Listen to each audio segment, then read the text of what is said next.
But yeah, it's only been about a day.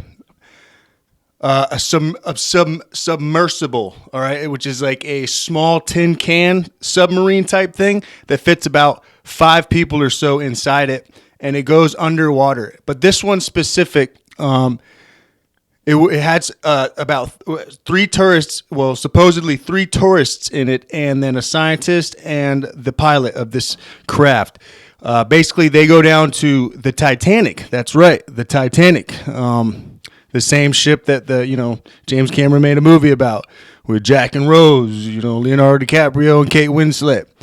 That ship. So people pay money, literally $250,000 to ride in this tin can down almost 2.5 miles, 3,800 meters, almost 2.5 miles under the surface of the ocean. And as you know, it's obviously not an environment made for humans. I mean, the pressure down there is just out of this freaking world. So anyways, this submersible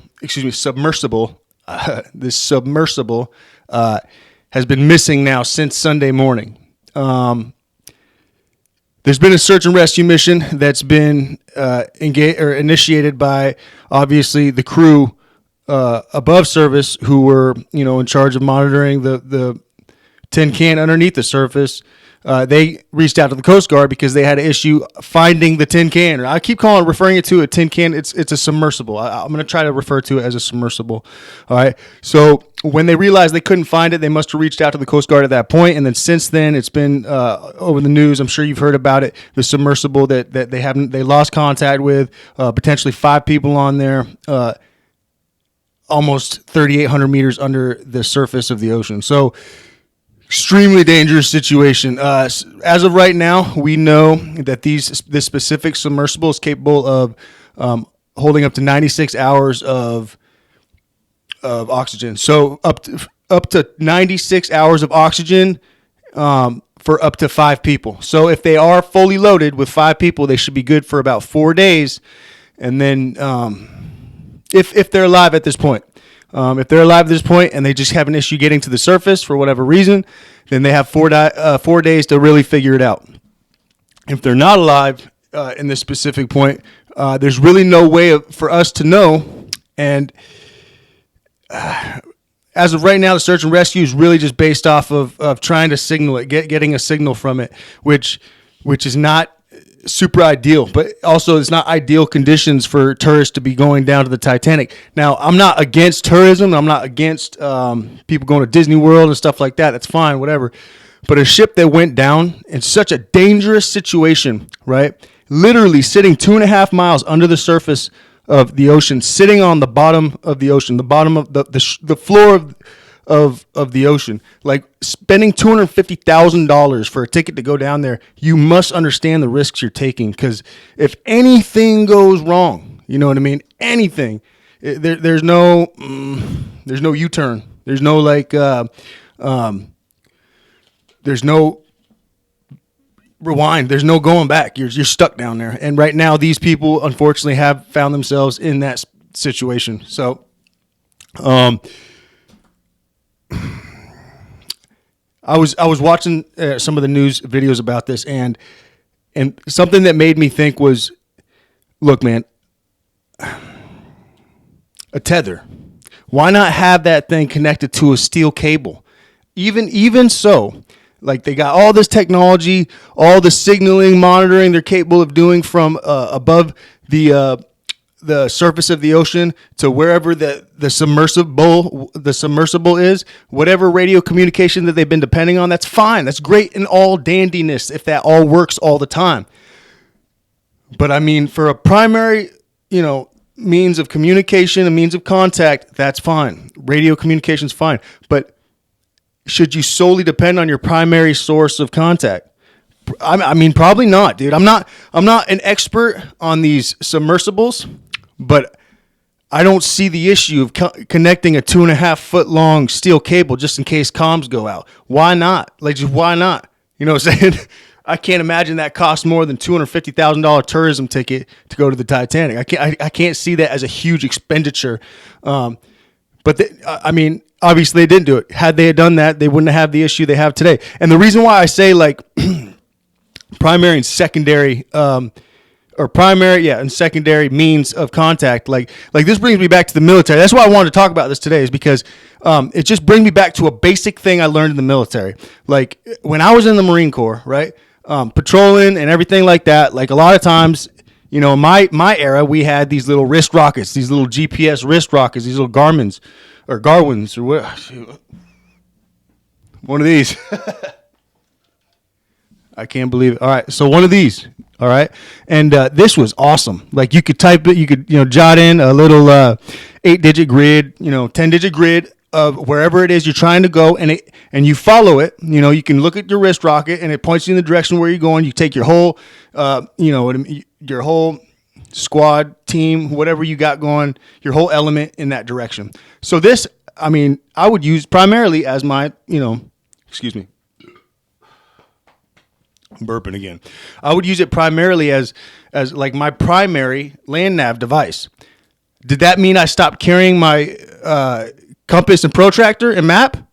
Hell no. That means hell no. This is primary, right? But this goes on batteries, right? This is only like good electronically. So if anything happens to it electronically, what am I, just done patrolling? Am I done? I just give up? I'm done? I'm screwed? I just hang out in a submersible underneath the ocean when the comms go out? That's what I'm supposed to do? As a primary means? Sure, technology's great as a primary means. But don't forget that maybe you should have a secondary means in case your primary means shits the bed, right? So, am I against technology? No, I'm all about it, man. Primarily, you should be using technology. If you're not using technology, if you're not proficient with technology, then you're behind.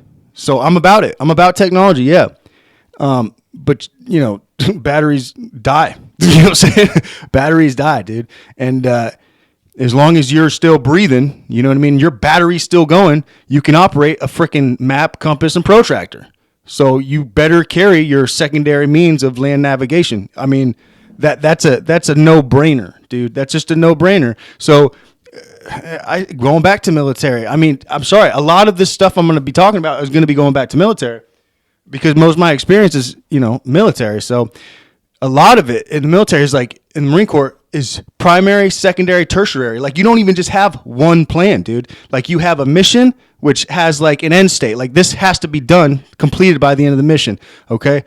How the hell that gets done? You better figure out a good way, and you better figure out a good way a few times because that good way is never going to fucking work out in the beginning. You can always depend on the first plan shit in the bed. That's just the nature of the beast. So I guess like coming from the military, this just seems like a no-brainer. Like it just seems like sense to me. It just makes common sense to me.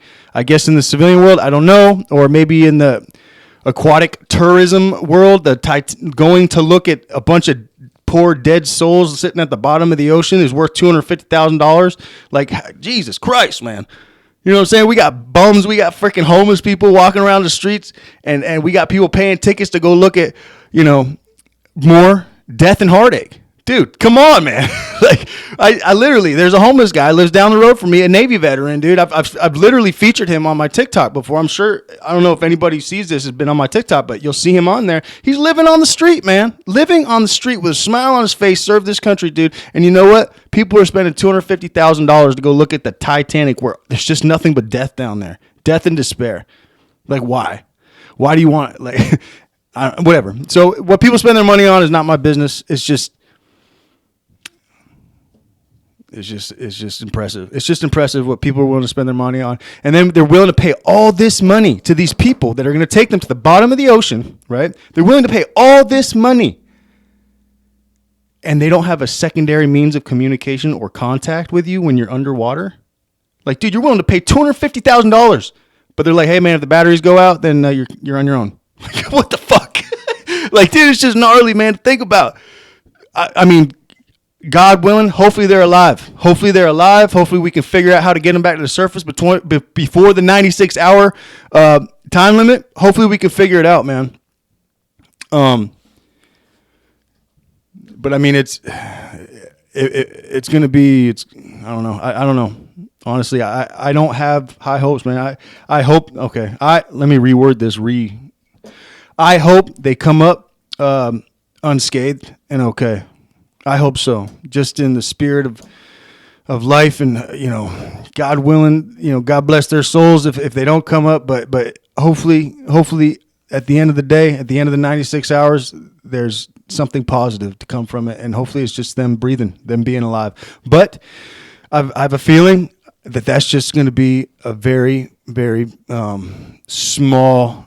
There's just a small chance of that happening. I think that the bigger chance is that it's just going to be really. That's it. It's just they're done, man. I just think that they're. I think they're probably not coming back. I don't know any other way to say it. I'm trying to be nice about it. I'm not trying to say bad words, but I think they're gone, dude. I think whatever happened, who knows, man. I don't know what could have happened. It could have been if a leak happened in the submersible, and then maybe that leak led to something, a dent, a crack, or whatever. That submersible does not need a whole lot of issues in order for that pressure to seep in there and to just crush it like a can. Really, I mean, the structure of those things are like circular, to help distribute the pressure of the water around it.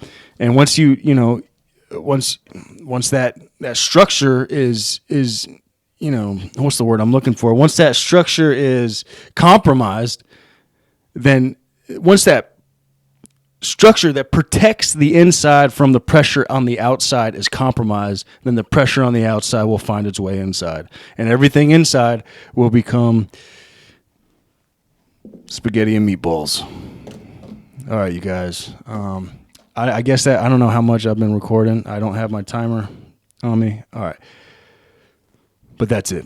All right. I love you guys. I'm going to keep coming out with more stuff. Like I said, I told you before, I'm just kind of getting into what makes me feel, what kind of attracts me to it or gets my interest into it. If you guys got ideas, man, shoot me an idea. Shoot me a video if you guys see something online, or if you guys, I don't know, some current event you want me to dig into a little bit, and then I can put a little military twist into it, because really that's all I understand. Since I got out of the military, I've just really, the only way I survive in the civilian world is I just try to make things, I try to make things make sense to me